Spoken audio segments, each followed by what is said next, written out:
One of the most common traumas probably that people are going to go through is heartbreak, right? You're going to be in a relationship that you imagine is going to continue forever, maybe when you're 18 or sometimes when you're 48, and then it's going to stop. Have you thought about the neuroscience of what's happening during heartbreak? When there's a breakup, it's exceedingly hard, especially if the person is young. You know, if you look at suicides after breakups, those are far more common in younger people than they are in older people. Why? Because the relationship represents the whole future. They have no concept that they know there are other people, but it sort of feels like the whole world is shutting down. So breakups, what's happened is the person is no longer available in time and space. This is why when someone breaks up, you literally have to let them go, right? You know, constant pursuing of them is out of context, is not healthy. They have a name for that. It's called a stalker. Don't do it. But it's almost as if the brain has to think that the person is gone in time and space.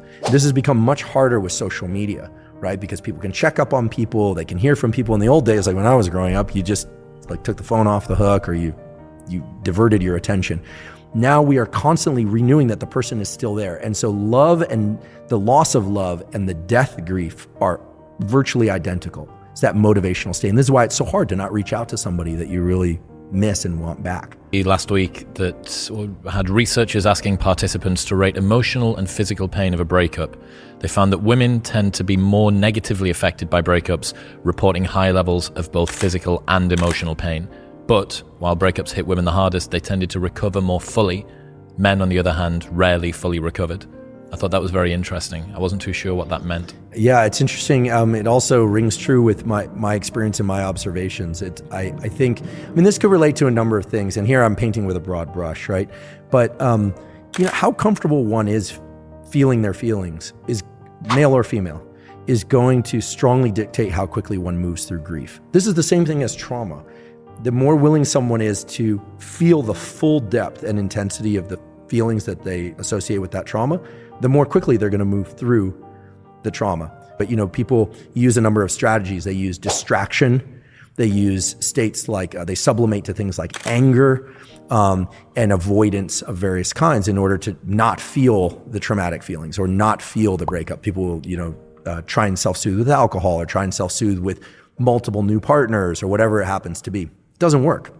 It just extends it because this map of space, time, and closeness needs to be fractured. And the only way to do that is for the brain to have to confront the reality, which is that whether by death or by breakup, they are no longer available. It's like the food on the other side of that wall is gone. It's just not there anymore. And you can see this actually in animal studies that are kind of hard. They're actually very hard to watch. You'll see the animal perseverate, literally damage its own body trying to get through a barrier to something it's highly motivated to see.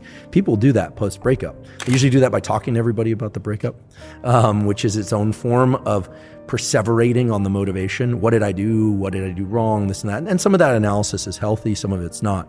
Now, why would one group be more, let's just say, effective at dealing with breakups? It's probably the ability to really feel the full intensity of how sad it is and be able to confront that. And yet we learn how to tamp that down. What is tamping down? It's reducing our heart rate. It's going to work each day, being a functional human being. There's a lot of that rather than allowing ourselves to, sob uncontrollably into a pillow. Some people are better at this. The late Steve Jobs was a big proponent of scream therapies. He used to go up into the hills behind Stanford. He actually still owns a property back there. He was really into, catharsis, cathartic release of internal state that he felt would allow him to return as a happier, nicer person. The better that we can lean into the emotional states that we fear the most, but in a controlled way where we're not harming ourselves or other people, the better. The more that we try and avoid that, and we try and sublimate or just, and I've done this, so I'm speaking from experience, I would use the anger or the sadness from an experience to just work 10 times longer, 10 times harder. to just get that much more focus. You're taking that autonomic arousal, that narrow aperture and that energy, and you're putting it onto something that moves your life forward. So in some cases that's good because you still need to function. But it can give you here I'll just say, it gave me the illusion that I was working through something because you get all the accoutrements and rewards of hard work. But what you don't do is remap that space-time closeness map. And then I guarantee you find yourself 5 or 10 years later wondering why you're so exhausted or why certain things in life aren't going well. And it's because when they say you haven't dealt with the loss, you never actually allowed yourself to feel the feelings. But once you do, it's like a valve, it releases.